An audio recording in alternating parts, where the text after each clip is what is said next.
Gipaubos na karon sa pakisusi sa Cebu City Jail ang mga pangalan sa mga persons deprived of liberty kon PDL nga gilambigit sa transaksyon sa pagpamaligya o ginadling droga sa mga linakpan sa kapulisan sa nagkadayan lang drug operation sa milabay nga buwan.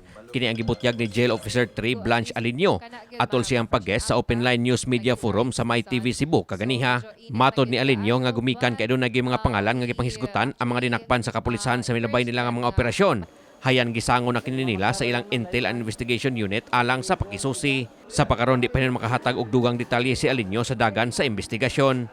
So we're able to also inform directly our unit intel and investigation.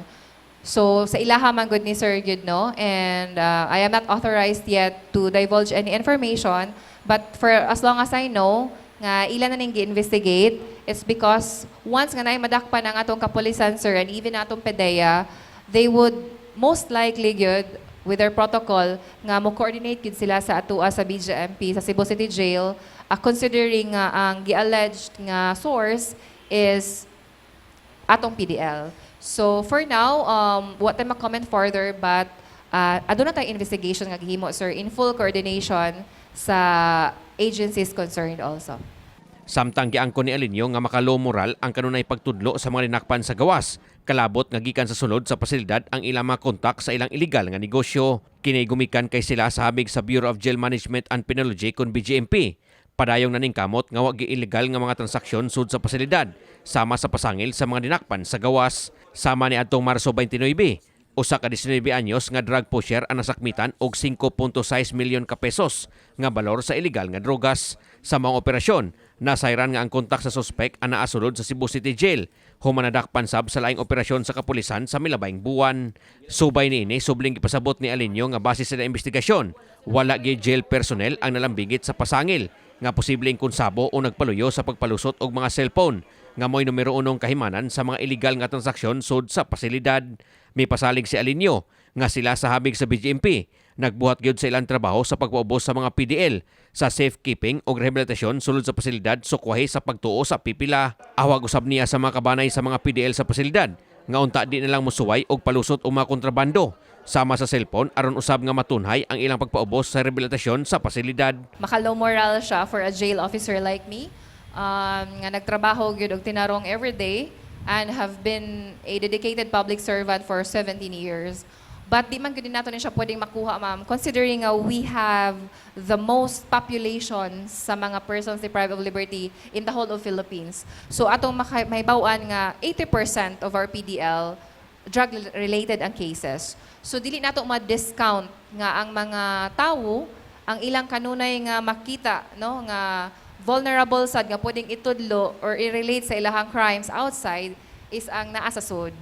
So sa amoa, as jail officers, we still do our part nga naningkamot me, and we still provide our services fully as jail officers, no?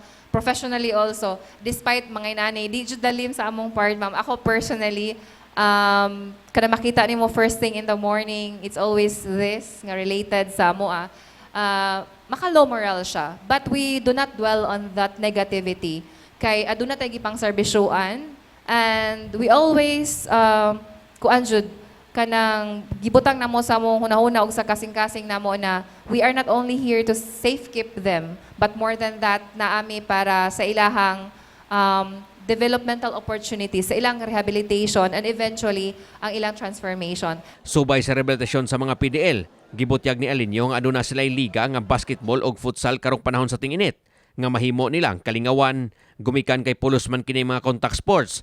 Hayan gipaniguro sa Assistant Chief Welfare and Development Officer sa Cebu City Jail nga si Senior Jail Officer 1 Alex Salutan nga malikayan gyud ang posibleng pagkainitay sa mga PDL.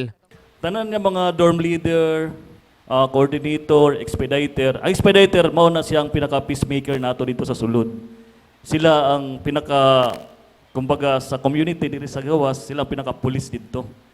Oh, so sila ang mamadlong, for example, na di gud maiwasan kay sports, di gud maiwasan na ay mga ginagmay nga. Oh, so ang mo kuan ana ang personnel o ang mga expediter nato nga PDL. So far base sa akong experience, for 9 years na sa Cebu City Jail, wala ko'y nakita nga grabing panghitabo or unsa man nga mga untoward incident.